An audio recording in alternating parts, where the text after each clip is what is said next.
سلام، انا مطور العاب مغربي كما كتعرفوا. الدوله ولات كتانفيستي في هذا الشيء ديال الالعاب، حيت شافت مؤخرا بان الالعاب كيدخلوا ميزانيه كبيره، يعني فيها الفلوس معلم. مرحبا بكم في هذا الباج هذه اللي غادي نعلمكم كيفاش تصور العاب، وحنا دابا بادين خطوه بخطوه، وديجا شرح دروس قبل في الباج ديالي، يعني دخلوا تفرجوا فيهم غادي تستافدوا. الفيديوهات اللي فاتوا درنا كيفاش نديروا الانيماسيون للشخصيه، وتعلمنا كيفاش انه نحركوها تولي تمشى يعني عن طريق لي بوطون. اليوم غادي نشوفوا كيفاش اننا غنخليو هاد الشخصيه هذه قادره انها دير القفزات ديالها.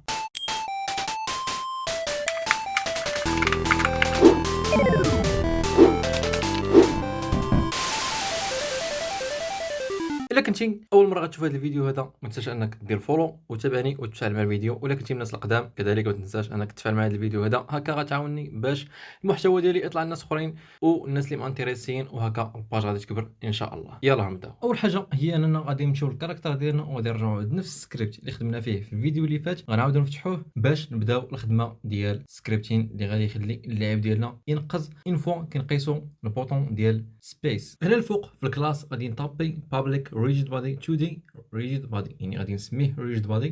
انت تقدر تسمى ار بي اللي يعجبك ولا انت. يعني هاد البارتي البيضاء اللي كتشوفوا مكتوب فيها rigid body، هذاك هو النيم ديال هاد الكومبوننت اللي غادي نخدم به.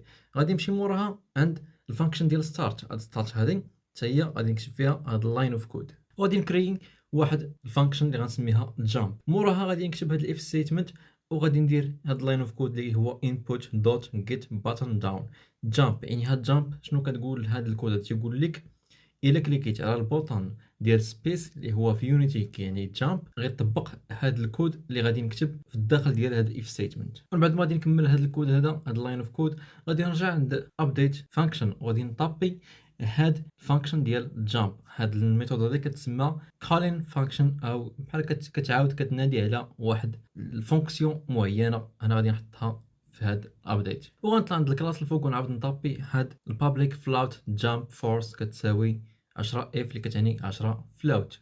وغادي نهبط لتحت في هاد الاف ستيتمنت اللي كاينه في الفانكشن ديال جامب.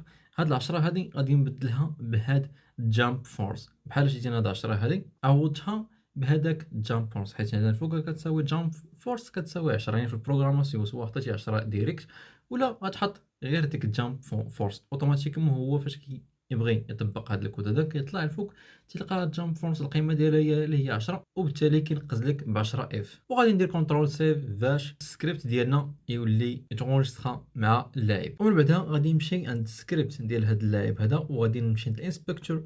غادي نلقى واحد الحاجه سميتها ريجيد بادي تودينغ، غادي نجرها وغادي نحطها في هاد الخانه هذه كما كتشوفوني انا درت، باش هكا تقدر تخدم لكم ديك الفانكشن ديال القفز. كما كتشوفوا هو اللاعب ديالنا خدام، ولكن كاين واحد المشكل دابا. هو فاش كنبرك على سبيس راه تينقز، ولكن الاشكال فين كاين هو انه كل ما بركتي على ديك سبيس كل ما اللاعب كيزيد كيطلع. حنا لا، ما بغيناش تكون هاد الايرور هذا. اذا شنو خصنا حنا على من نقلبوا؟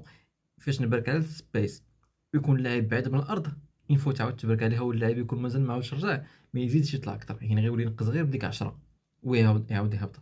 هنا هاد البروبليم هذا ماشي بروبليم، يعني مازال خصنا نزيدو واحد الاسطور ديال الكود اللي غادي نشوفهم الفيديو الجاي ان شاء الله. ونتمنى يكون الفيديو عجبكم وتكونوا استفدتوا، وما تنساوش تابعوني وتفاعلوا مع هذا الفيديو هذا وبارطاجيوه باش يطلع عند ناس اخرين اللي غادي يستافدوا ان شاء الله. تهلاو، نشوفكم الفيديو الجاي.